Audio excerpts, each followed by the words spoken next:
So my name's Kieran Kunhya, and I'll be speaking about why broadcasters suddenly care about IP and why it's not why you think. I guess I should add broadcast television, a great British invention, very successful. You can contact me on that email address and tweet me on the company one. I don't really tweet about work on personal things, personal account. Right. So who am I and who are we as a company? I work on FFmpeg, x264, various open source projects, largely around professional 10-bit video. A lot of that code base has my fingerprints on it in some shape or form. In my day job, Open Broadcast Systems, we build software for broadcasters to do point-to-point video delivery for news, sport, and I'll talk about that in a bit more.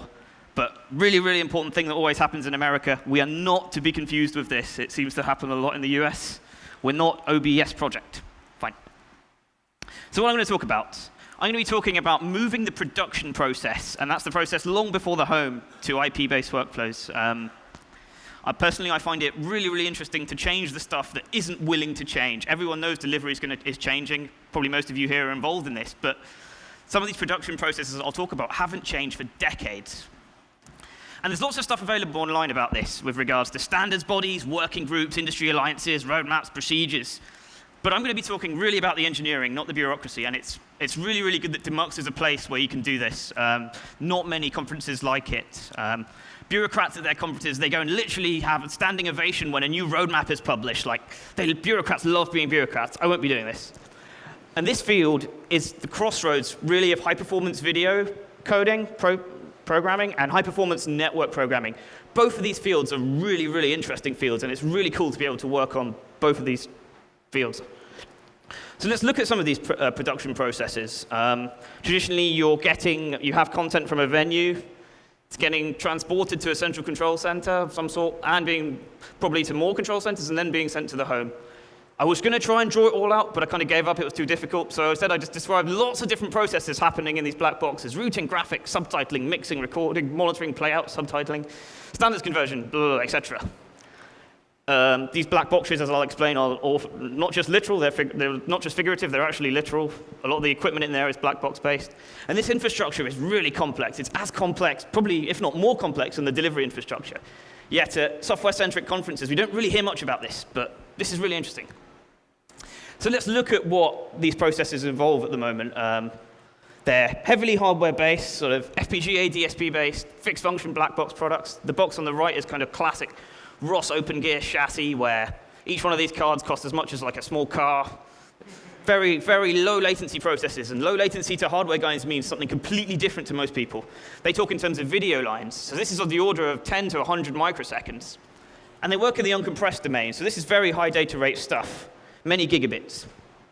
And there's lots of legacy usage such as satellite fiber, SDI, ASI. I won't bore you with new acronyms. But what's notable about all of this is in the live production process, this is still the case for premium live video. And I'll have some comments to make about this in a minute. So this is the alternative title to my slide. There's more to IP video than just web video. And really, there's a push to move these processes to IP. And they allow for lower costs and innovation. One of the big problems broadcasters have is IT cycles and broadcast cycles don't align. IT cycles are traditionally 3-year refreshes, broadcast cycles are 5-year refreshes. So they're immediately building facilities that are obsolete. And I thought that was a bit strange to say, so I thought I'd try and elaborate. You can still be obsolete, but day-to-day usable. HD DVD, you can still watch your films on HD DVD. WiMAX is a very good one. An operator rolls out WiMAX. It's still usable, but it's immediately obsolete. And so instead of giving you slides about all the commercial side, the operational side, and then talking about the technology, I'm going to try and intersperse them and try and kind of explain to you the justifications behind all the things that have been done. So a lot of the hardware guys think in this sort of changing the cables mentality. So they have this equipment, and they've put a converter at the beginning and a converter at the end. And that's done for them. That's IP. But really, they're missing the point. They've gone and invented the internet, and they're saying, look how many phone calls I can now make, and look how many faxes I can send. They're really, really missing the point. But they're 95% of this world at the moment. And there's a lot of new software people coming in, such as ourselves and a couple of others, that want to do things in a more software-centric fashion. Allow all these various things, scalability, reducing costs, and doing really cool things. So a big theme of what I'm going to talk about is this two cultures. There's a software world where things are done kind of asynchronously, as long as the beginning and the end is synchronous. And timings are relatively wide, of the order of milliseconds. And compare this to hardware, where processors are very deterministic and timings are very precise, of the order of nanoseconds and microseconds. And I thought I'd put the famous chemical physicist C.P. Snow's seminal work up, because he talked about the two cultures in society, about the artists versus the scientists. And I think this really sums up the big sort of challenge that's going on in broadcasting at the moment. So let's start somewhere relatively simple, video contribution. This is getting content from a remote place to some kind of studio or aggregation center, or between aggregation centers. And this is performed in the compressed domain. And so this can sort of lay the groundwork for some of the things I'm going to talk about when you do this in the uncompressed domain, because it's much more complicated than the uncompressed domain. So traditionally, they've gone for satellite, very popular still. It's unidirectional, it's single feed. It's expensive, but it's very, very reliable. A digger isn't going to suddenly dig up a satellite. It's very difficult. You need to be a nation state to go and knock satellites out. It's very, very reliable. Fiber is still very big, but not fiber in the way most people know it. They're using lots of legacy telco stuff, DTM, some 1980s legacy stuff. A lot of optical networking, where they literally take electrical signals, convert them to optical, and route them around a network. IP is relatively new in this world, usually using another telco technology like MPLS to try and get some kind of quality of service around this. So let's look at some of the technology behind this. UDP was really made for professional video, and the main reason for this is multicast within a closed network. That allows anybody to tune into a stream and let the network do the routing. It's low latency, and I'll talk about some numbers in a minute. No need to wait for retransmits, etc. Doesn't have the issues that TCP has with throughput. You can use your own rate control, use your own retransmits, use your own FEC, whatever. And really, TCP on the web, for web video, is a weird anachronism, probably from Flash. But now we see browsers starting to kind of get it with things like Quick, which is a UDP-based HTTP over UDP. And this is really, really relevant today because cellular networks, Wi-Fi networks, and lots of the networks don't really conform to the traditional adage that packet loss is the metric for congestion control. That said, TCP is not dead yet. There's lots of interesting innovation that's going on with protocols such as BBR, which are getting rid of the logic behind, oh, I'm losing packets, therefore my link must be dropping in throughput. That's not necessarily true. And they're using additional metrics, round trip times, etc., jitter, to try and figure these things out. And in the professional world, the transport stream is the go-to container, mainly because it allows for defined buffering as part of the VBV. You can have a very clearly defined, precise timing model. It's not single frame based, at least from what I understand in WebRTC. It's about pushing frames to the decoder, or it's not like in RTMP, HLS, and Dash. It's kind of very, very clearly defined, and it will, in the main, work, and you will get the latency that you require. Also, most importantly as well, it has a clock reference. This is really important because you need to resynchronize video cleanly as you move it between facilities. So you resync the video, i.e. drop and duplicate the odd frame every hour or two, and you resample the audio to the local facility clock. Some people also use the audio clock because you get a nice 48 kilohertz of samples. It's a bit hacky, does work though. And also there's legacy. You still need to interoperate with the legacy stuff. So latency numbers, people seem to always want to be interested in those. 300 milliseconds end-to-end is pretty straightforward in software. And when I mean latency, that's glass to glass. Notably, hardware can get an order of magnitude lower. They can get down to 20 milliseconds with things like JPEG 2000 and VC2. And this is actually starting to encode the frame before it's actually completely arrived. And it's not in this presentation, but we're working on some stuff in FFmpeg to do this. So we start encoding frames before they've actually arrived. In the unmanaged world, there's lots of new protocols and services coming out to do this over unmanaged networks. It's the new big thing in some ways. I put them all there in alphabetical order. But they all rely on these sort of basic three principles that they all sort of have their own secret sauce on, so to speak. First of which is FEC, pretty straightforward. I won't bore you with it, but you buffer a number of matrix size. It has pretty basic, but some broken implementations, but it does work. It's pretty simple. It's XOR-based. It's not rocket science. It's designed to be done on relatively simple devices. So if you lose that packet in a row, it's corrected by one of those, and equally with the columns. And you're allowed various different combinations. That's the sort of first stage, but it's low latency. It doesn't require any sort of retransmits. Retransmits is the second thing some of these protocols do, and getting this right is really difficult. So when a packet's lost, the receiver retransmits, requests a retransmits, and then it gets sent back. And this is obviously affected by round-trip latency. So if you're doing a low latency live two-way, you can't really do these things. And it's different to a TCP-style acknowledgement because it's just negative only. And then dual pathing, so sending the same stream via multiple paths. Again, not complicated, but various dramatic sounding names, hitless switching, et cetera, but again, simple stuff. Lose a packet on the first path, recover it from the second path, and vice versa. This is the sort of slide I always show to people in the US. Whenever we watch NFL in Europe, this is delivered software end-to-end, which is almost unheard of in broadcasting. Software at source, software for the transport, and software for delivery using generic IP. And what's notable is the high bit rate. It's 40 megabits. It's going to be going through a lot of downstream compression processes, so it needs to look good at source. The big thing that's going on, though, that's probably very interesting for people here, is remote production. So this is now where IP connectivity is good enough that you can backhaul all your traffic over an IP network to your facility, and this saves you a ton of cash, hotels, planes, etc.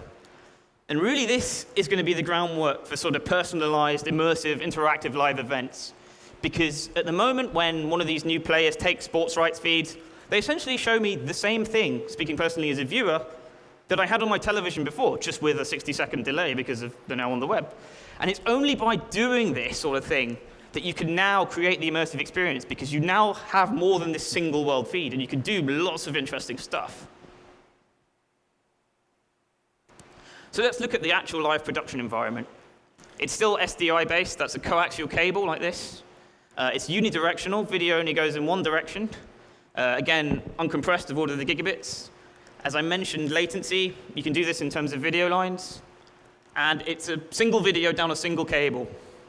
And these are routed within a facility using traditional SDI cross-point routers. So these are kind of electrical routers that allow you to route any source to any destination.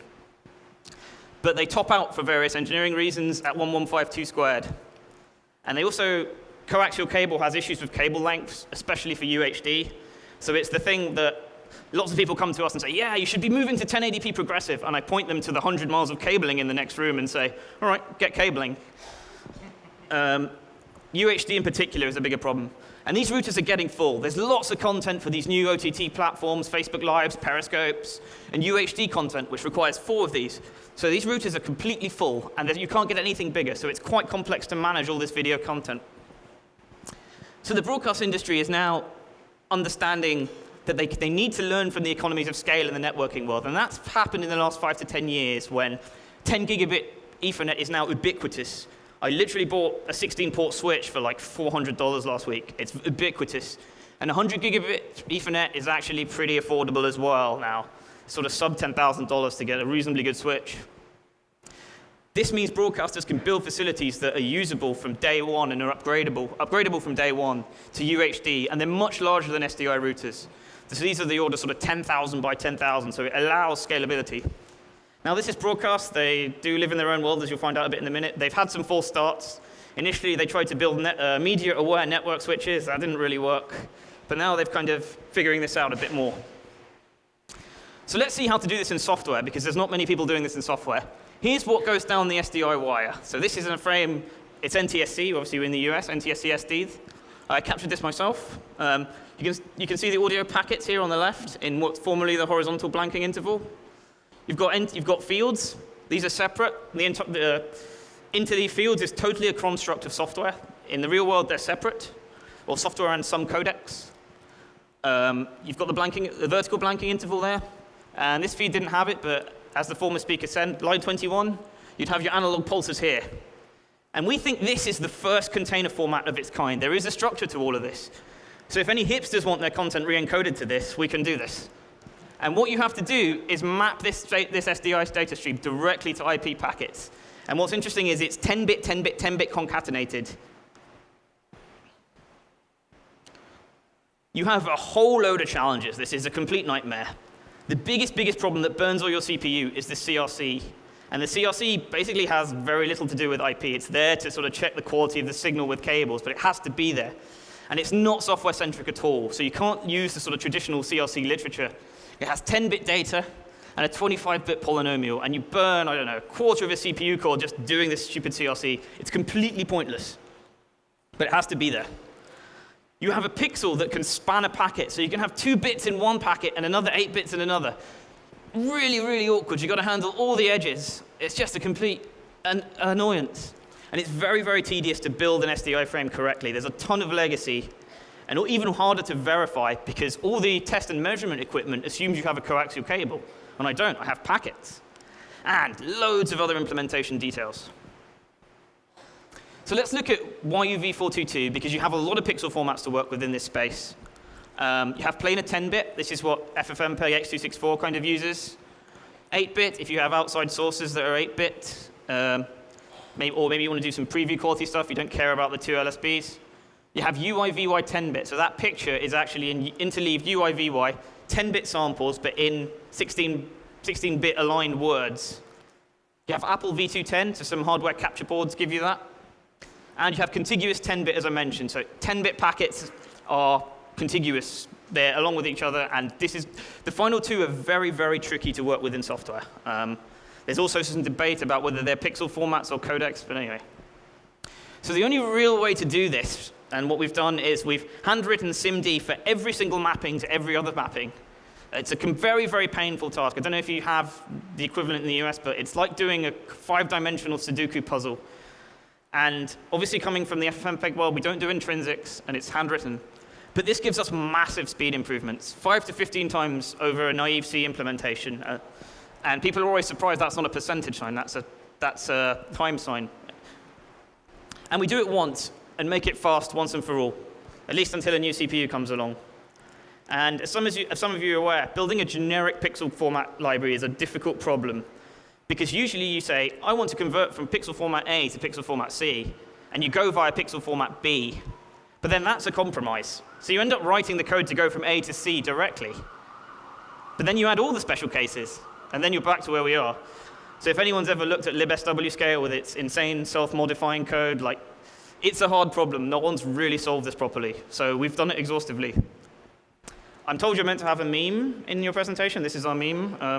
1 million packets is a lot of packets. It's a lot of data. Traditional operating systems are not designed to handle this. So what you do is you bypass the operating system. And there's lots of different frameworks available to do this. DPDK on Linux, NetMap on Linux and FreeBSD, registered I/O on Windows, and others. The real fundamental problem is that network cards and Ethernet speeds are growing at a much, much faster rate than CPU clock speeds. So your per-packet processing time is getting really, really difficult. And the OS socket design is originally still based around kind of 1980s concepts where you have dynamically allocated buffers, you've got internal copying, internal ref counting, you've got costly system calls that happen per packet. So we're doing millions and millions of these per second.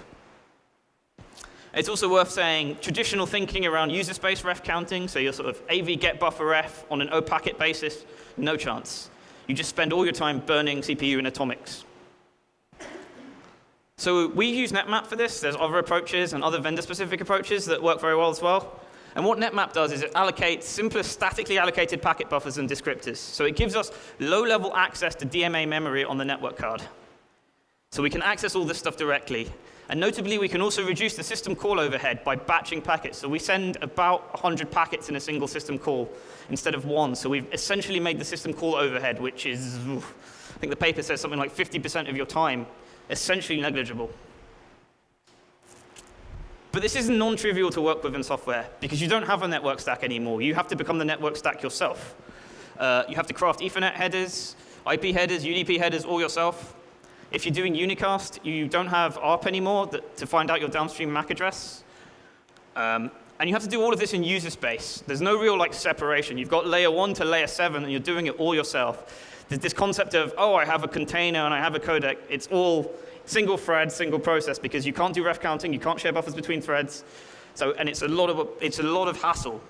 But the results are massive, because we can now do pixel processing operations to and from DMA network card memory. And that gives us massive, massive speed ups, 50 to 100 times over naive implementations. I would give you an exact number, but to be honest, I didn't really even bother with the naive implementation. But that's the kind of order of magnitude you're looking at. So this is a really, really interesting field in itself. Lots of industries, network function virtualization, high-frequency trading, all working on this. So if you want to know more, this presentation by BBC Research talks about how they've done it on the first generation 100 gigabit Ethernet cards to do UHD.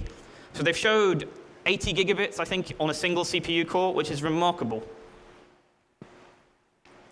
But there are more problems. It's not that simple. Hardware receivers have really, really tiny buffers. This isn't specified in 2022-6, but in practice, it's about 100 microseconds, so about 15 kilobytes. So we've had to do a lot of work measuring packet arrivals to nanosecond precision to understand how the NIC behaves and how to program the NIC and how the NIC behaves over the long run. And everything you read in the documentation is wrong. Like, NICs are really, really complex, as we figured out. So this is the best case of what we can do with our NIC currently. You can see the packet deltas versus, it's a histogram of packet deltas. This NIC actually bursts. So some packets arrive a bit early, and some packets arrive a bit late. And in contrast, if I had a hardware sender, it would be absolutely perfect, spot on. This is a big challenge as well to get right. And I believe newer implementers, you have to actually work with a NIC vendor. Doing this in pure software, you don't stand a chance, right? You're doing microsecond precision packet sending. You don't stand a chance in pure software. I believe with a lot of hassle it is possible, but you will not get a clean distribution. You'll get a very, very smeared distribution. You will lose packets eventually. Now, could we have a sudden outbreak of common sense? There's recent proposals to use RFC 4175. I won't bore you with what that is, but that's much more software-centric. So you don't have pixel-spanning packets. No more transmitting legacy blanking regions. Oh, I don't hate those things. And no more CRC. I don't want to burn my CPU on the CRC. But this is broadcast. We can't have nice things, right? And the most recent timing model is even crazier. 4 packets, 40 microseconds. So at the high end of what we can do already on a single stream, you've got to leave gaps where the blanking was. They've removed the blanking, but you've got to leave a space where it was. So you've got to have a hard edge. And doing that in software is non-trivial. It's very, very tight for software implementations. Very, very complex, and it's going to be a big challenge to try and support the new standards for this. Code-wise, we've merged anything v2.10 specific into FFmpeg. There's a blog post about what we've all done here, because v2.10, as some of you may know, is also available in a container format. So there's now a really heavily accelerated conversion to and from v2.10 and FFmpeg. Everything broadcast specific we've put into UPipe, into my repository, and the main one. Talk to me afterwards why we've used UPipe. There's that's a whole presentation in itself. So, conclusion. The broadcast industry is going through the biggest transformation it's ever seen, but it's all behind the scenes. It's as big as the move from analog to digital. And this is independent of any delivery formats that have changed. And with a lot of stress, it is possible to use standard servers to deliver precisely timed, uncompressed video. This has been on air for about 4 weeks now, which was lucky. But doing this, I think me and my team, it's been a large part of their lives. But being able to do this now in an IP world is going to change the way live content is produced. It's going to allow for newer experiences because the content is now available, whereas it was once stored somewhere and recorded. We can do AI-based interactive sports events. There are a few people such as Discovery working on this. But this is going to really change the way people are going to do live production, because it hasn't really changed for 40 years. Some thanks. I've got to thank my colleagues. It's been a lot of blood, sweat, and tears to get this. The NetMap team for their discussions, and BBC Research for their discussion. And they really laid the groundwork in this field. So yeah, thanks.